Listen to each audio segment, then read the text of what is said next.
विज्ञान भैरव तंत्र में दूसरे डिस्कोर्स में पहले वॉल्यूम के ओशो तंत्र और योग में जो अंतर है उस पर बात करते हुए अभी 112 विधियाँ शुरू नहीं हुई हैं, उससे पहले बता रहे हैं। और इसी व्याख्यान में वो आगे बोलते हैं कामुकता क्या है, यह घटना क्या है।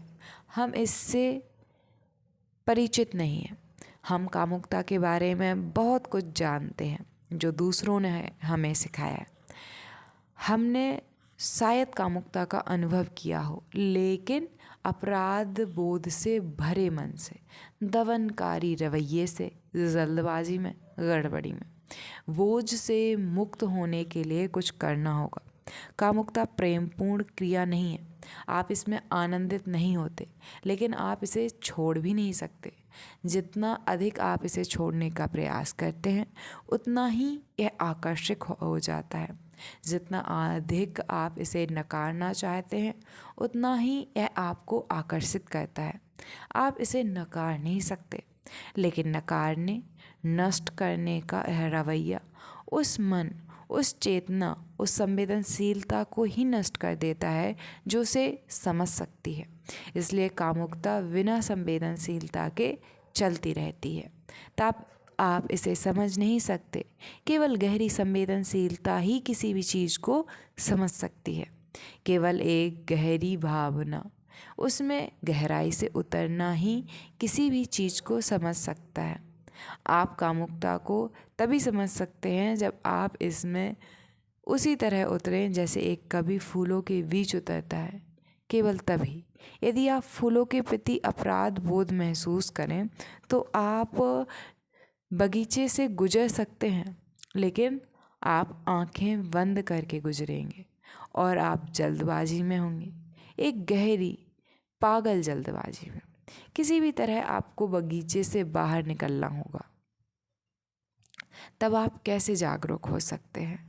इसलिए तंत्र कहता है आप जो भी हैं उसे स्वीकार करें। आप कई बहुआयामी ऊर्जाओं का एक महान रहस्य है, इसे स्वीकार करें और हर ऊर्जा के साथ गहरी संवेदनशीलता, जागरूकता, प्रेम और समझ के साथ आगे बढ़ें। इसके साथ आगे बढ़ें, तब हर इच्छा इससे परे जाने का साधन बन जाती है। तब हर ऊर्जा एक सहायक बन जाती है और तब यही संसार निर्वाण है। यही शरीर एक मंदिर है, एक पवित्र मंदिर, एक पवित्र स्थान। योग निषेध है, तंत्र पुष्टि है। योग द्वैत के संदर्भ में सोचता है। यही कारण है कि इसका नाम योग है। इसका अर्थ है दो चीज़ों को एक साथ रखना, दो चीज़ों को जोड़ना। लेकिन दो चीज़ें तो हैं, द्वैत भी है। तंत्र कहता है कि द्वैत नहीं है। यदि द्वैत है तो आप उन्हें एक साथ नहीं रख सकते। आप चाहें जितनी कोशिश कर लें, वे दो ही रहेंगे।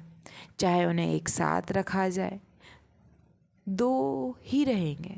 संघर्ष जारी रहेगा, द्वैत बना रहेगा। यदि संसार और ईश्वर दो हैं तो उन्हें एक साथ नहीं रखा जा सकता। यदि वास्तव में वे दो नहीं हैं, यदि वे केवल दो के रूप में प्रकट हो रहे हैं, तभी वो एक हो सकते हैं। यदि आपका शरीर और आपकी आत्मा दो है तो उन्हें एक साथ नहीं रखा जा सकता। यदि आप और ईश्वर दो हैं तो उन्हें एक साथ रखने की कोई संभावना नहीं है। वे दो ही रहेंगे। तंत्र कहता है कि द्वैत नहीं है, यह केवल एक अभ्यास है। तो फिर इस अभ्यास को मजबूत क्यों होने दे? तंत्र पूछता है, इस द्वैत के अभ्यास को मजबूत क्यों होने दें? इसे इसी क्षण विलीन कर दें। एक हो जाओ। स्वीकृति के द्वारा ही आप एक हो सकते हैं, संघर्ष के द्वारा नहीं। संसार को स्वीकार करें, शरीर को स्वीकार करें, इसमें निहित हर चीज़ को स्वीकार करें।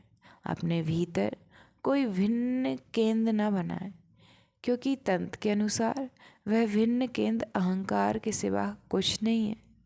अहंकार का निर्माण न करें, बस इसे बात से इस बात से अवगत रहें कि आप क्या हैं। यदि आप संघर्ष करेंगे तो अहंकार बना रहेगा। इसलिए ऐसा योगी मिलना मुश्किल है जो अहंकारी ना हो। योगी भले ही अहंकारिता की बातें करते रहें, लेकिन वे अहंकारिता नहीं हो सकते, अहंकारहीन नहीं हो सकते। भले ही वो अहंकारहीनता की बातें करते रहें। जिस प्रक्रिया से वो गुजरते हैं वही अहंकार का निर्माण करती हैं।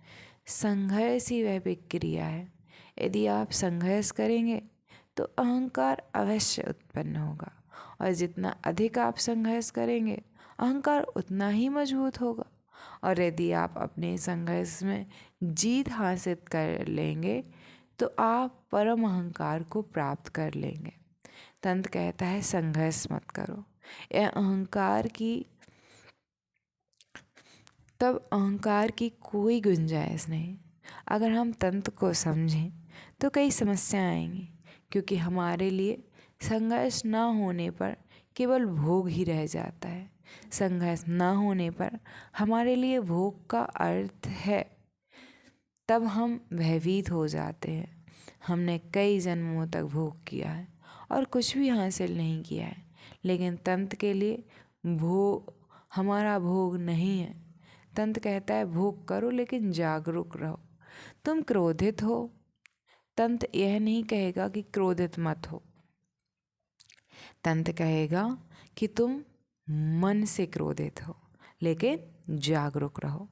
तंत्र क्रोध के विरुद्ध नहीं है। तंत्र केवल आध्यात्मिक सुस्ती, आध्यात्मिक आचेतन के विरुद्ध है। जागरूक रहो, क्रोधित भी रहो। और यही इस विधि का रहस्य है कि यदि आप जागरूक हैं तो क्रोध रूपांतरित हो जाता है, क्रोध करुणा बन जाता है। इसलिए तंत्र कहता है क्रोध तुम्हारे शत्रु नहीं है, क्रोध तुम्हारा शत्रु नहीं हो सकता। यह बीज रूप में करुणा है। वही क्रोध, वही ऊर्जा करुणा बन जाएगी। यदि तुम इससे लड़ते हो तो करुणा की कोई गुंजाइश नहीं रहेगी।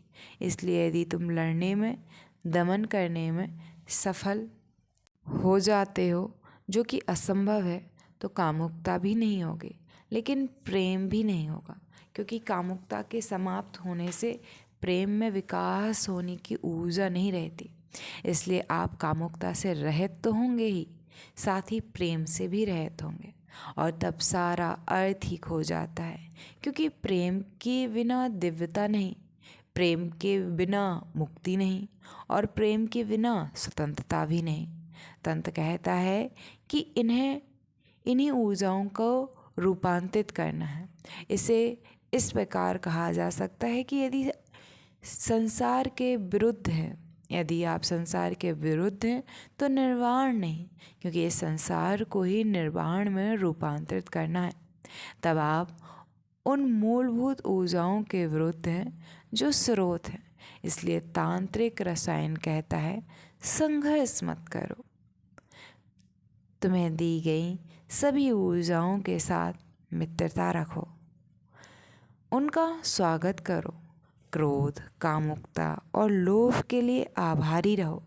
आभारी रहो कि ये छिपे हुए स्रोत हैं और इन्हें रूपांतरित किया जा सकता है, इन्हें खोला जा सकता है। और जब कामुकता रूपांतरित होती है तो वह प्रेम बन जाती है, विष नष्ट हो जाता है, कुरूपता समाप्त हो जाती है। बीज कुरूप होता है, परंतु जब उसमें जीवन आता है तो वह अंकुरित होकर फूल बन जाता है, तब सौंदर्य प्रकट होता है। बीज को मत फेंको, क्योंकि ऐसा करने से तुम उसमें समाये हुए फूल को भी फेंक दोगे। वे अभी प्रकट नहीं हुए हैं, अभी इतने प्रकट नहीं हुए हैं कि तुम उन्हें देख सको। वे अप्रकट हैं, परंतु वे विद्यमान हैं। इस बीज का उपयोग करो ताकि तुम फूलों को प्राप्त कर सको। इसलिए पहले स्वीकृति, संवेदनशील समझ और जागरूकता होनी चाहिए, तभी भोग विलास की अनुमति है।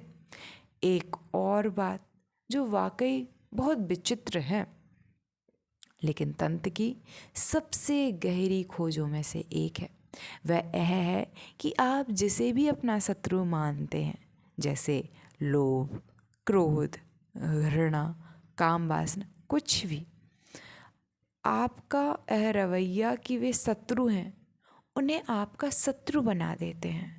उन्हें दिव्य उपहार के रूप में स्वीकार करें और अत्यंत कृतज्ञ हृदय से उनके पास जाएं। उदाहरण के लिए तंत्र ने यौन ऊर्जा के रूपांतरण के लिए कई तकनीकें विकसित की हैं। यौन क्रिया के पास ऐसे जाएं जैसे आप किसी दिव्य मंदिर में जा रहे हो। यौन क्रिया के पास ऐसे जाएं जैसे वह प्रार्थना हो, जैसे वह ध्यान हो। उसकी पवित्रता को महसूस करें। यही कारण है खजुराहो, पुरी, कोणार्क में हर मंदिर में मैथुन यौन क्रियाएँ की मूर्तियाँ हैं। मूर्तियों की दीवारों पर यौन क्रियाओं का चित्रण अतार्किक लगता है, विशेष रूप से ईसाई धर्म, इस्लाम और जैन धर्म के लिए यह अकल्पनीय है, विरोधाभासी लगता है। मंदिर का मैथुन चित्रों से क्या संबंध? खजुराहो के मंदिरों की बाहरी दीवारों पर हर संभव प्रकार की यौन क्रियाओं को पत्थर पर उकेरा गया है। क्यों?